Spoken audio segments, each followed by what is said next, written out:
Teks cerita diri atau personal dapat dikaitkan atau dikategorikan dengan teks deskripsi karena kedua teks ini memiliki kesamaan untuk menjelaskan suatu objek, tetapi pada teks cerita diri atau personal lebih spesifik menjelaskan tentang dirinya, baik itu keluarganya, pengalamannya, atau peristiwa yang dialami secara jelas dan terperinci. Sehingga dapat dikatakan bahwa teks cerita diri atau personal adalah teks yang menggambarkan dan menjelaskan hal-hal yang berkaitan dengan dirinya seperti keluarga, pengalaman, atau peristiwa yang dialami secara jelas atau terperinci, sehingga pembaca dapat mengidentifikasi objek yang dibahas dan seolah-olah dapat merasakan secara langsung hal-hal yang dibahas. Secara hakikat, teks cerita diri atau personal juga memiliki kesamaan dengan teks deskripsi dari segi fungsi, yaitu penggambaran atau penjelasan yang lebih mengarah pada objek seperti orang, binatang, tempat atau benda tertentu yang seolah-olah pendengar atau pembaca dapat merasakan serta menyaksikan secara langsung kejadian dalam teks yang disajikan. Dengan kata lain, fungsi teks cerita diri atau personal lebih mengarah pada keadaan sosial seseorang sehingga penjelasan dan penggambaran dalam teks benar-benar tersampaikan dan dapat dirasakan oleh pembaca dan pendengar. Juga memiliki kesamaan dengan teks deskripsi sebab memiliki wujud kesamaan yang signifikan berisi tentang uraian objek seperti orang, fauna, tempat, ataupun barang secara khusus. Ada pula karakteristiknya antara lain, yang pertama, menjabarkan ataupun menggambarkan dengan maksud menjabarkan dan menggambarkan suatu objek semacam barang, tempat, ataupun atmosfer tertentu. Yang kedua, mengaitkan panca indera dengan maksud dalam pembuatan teks harus mengaitkan panca indera seperti penglihatan, perasaan, penciuman, peraba, serta pengecapan, agar cerita benar-benar tersampaikan dan dapat dirasakan oleh pendengar dan pembaca. Terdiri atas identifikasi dan deskripsi. Di dalam identifikasi ini berisi tentang pernyataan, penjelasan, dan gambaran umum menurut penulis mengenai objek yang diceritakan.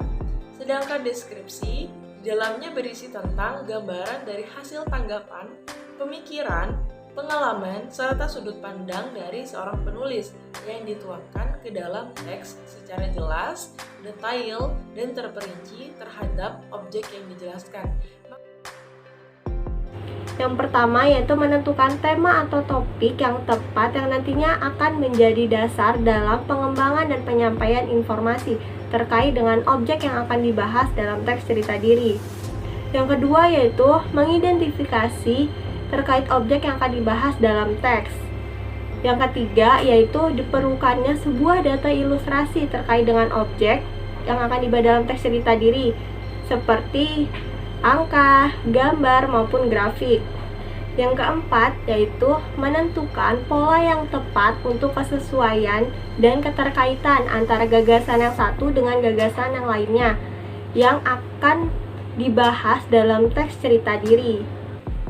Yang kelima yaitu kerangka paragraf yang akan disusun terdiri dari inti pembahasan, kemudian diikuti dengan penjelasan-penjelasan dari inti pembahasan tersebut. Yang keenam yaitu kerangka paragraf yang telah disusun kemudian dikembangkan sehingga menjadi suatu paragraf yang utuh dengan menggunakan pemilihan kalimat yang logis, yaitu masuk akal dan mudah dipahami, serta kalimatnya saling berkaitan dengan kalimat sebelumnya sesuai dengan tema atau topik yang telah dipilih. Yang terakhir yaitu memeriksa kembali teks cerita diri yang telah dibuat, dilihat dari segi penggunaan tata bahasanya dan kesesuaian isinya dengan topik atau tema yang dipilih.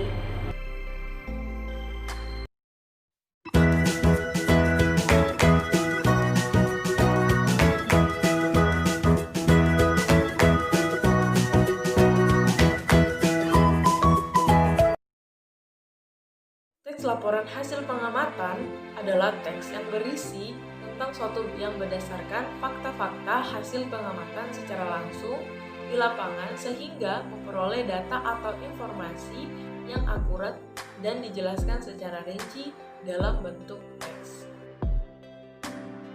Memiliki tanggung jawab dalam menyampaikan informasi secara akurat dan terpercaya saat melakukan observasi kegiatan yang dilaksanakan dengan tujuan memberikan hasil pengamatan kepada pihak yang berwenang atau pihak yang sangat membutuhkan informasi tersebut, sehingga dapat diproses dalam mengambil kebijakan baik untuk saat ini ataupun masa depan. Maka dari itu, fungsi teks laporan hasil pengamatan ini harus memberikan informasi apa adanya pada objek yang dilakukan pada saat observasi, agar ketika para pembaca teks tersebut dapat merasakan seperti benar-benar nyata yang terjadi. Ciri-cirinya yang pertama yaitu teks laporan bersifat objektif, global, dan universal. Yang kedua yaitu teks laporan lebih menitik beratkan kepada hal-hal yang berkaitan dengan objek yang diamati. Kemudian dikelompokkan berdasarkan jenis-jenis data yang akan dibahas dalam teks laporan. Yang ketiga yaitu teks laporan berkaitan dengan hubungan berjenjang. Artinya, informasi yang terdapat dalam teks laporan bersifat bertingkat. Misalnya, informasi yang disampaikan mulai dari informasi yang bersifat umum ke informasi yang bersifat khusus atau sebaliknya. Yang keempat yaitu informasi atau penjelasan yang terdapat dalam teks laporan bersifat fakta karena berdasarkan hasil pengamatan, bukan berdasarkan opini dari penulis. Informasi atau penjelasan yang terdapat dalam teks laporan ditulis secara sempurna, jelas, lengkap, dan detail. Yang keenam yaitu informasi yang terdapat dalam teks laporan tidak mengandung hal-hal yang menyimpang atau tidak berdasarkan hasil pengamatan, tidak mengandung prasangka, dan bukan berdasarkan perkiraan. Yang ketujuh yaitu penjelasan yang terdapat dalam teks laporan disajikan secara menarik, mulai dari isinya, susunan kalimatnya atau keterkaitan antar kalimatnya, dan penggunaan tata bahasa yang tepat. Yang pertama itu judul. Judul ini berkaitan dengan objek yang akan diamati dan objek yang akan dibahas dalam teks laporan. Yang kedua yaitu pernyataan umum. Bagian ini berisi gambaran atau pernyataan umum mengenai objek yang akan dikaji atau yang akan diteliti dan dibahas secara singkat di bagian ini. Dapat berupa definisi, pengelompokan, atau informasi umum lainnya, atau informasi secara garis besarnya saja. Yang ketiga yaitu deskripsi bagian. Bagian ini berisi mengenai informasi atau gagasan yang terdapat dalam teks laporan disampaikan secara terperinci, jelas, dan secara keseluruhan, dan dilihat dari berbagai aspek yang berdasarkan hasil dari pengamatan. Langkah-langkahnya. Yang pertama, observasi dilakukan dengan objek penelitian untuk menghasilkan judul laporan hasil pengamatan. Yang kedua, judul laporan pengamatan sangat penting untuk mendapatkan hasil yang baik dan benar dalam pengamatan yang dilakukan.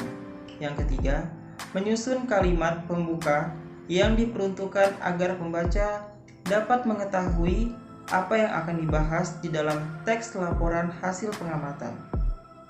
Yang keempat, di dalam isi laporan hasil pengamatan harus memberikan masukan dari ide gagasan dari pokok permasalahan, serta dibutuhkan saran dan juga pembahasan alasan dalam laporan hasil pengamatan. Yang terakhir, menulis kalimat penutup sebagai akhir dari teks laporan hasil pengamatan.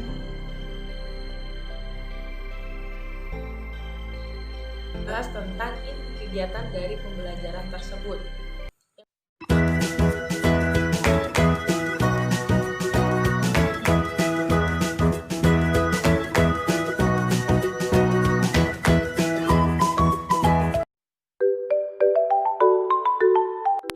Sekian dan terima kasih. Terima kasih telah menyaksikan video kami. Semoga bermanfaat. Sampai jumpa.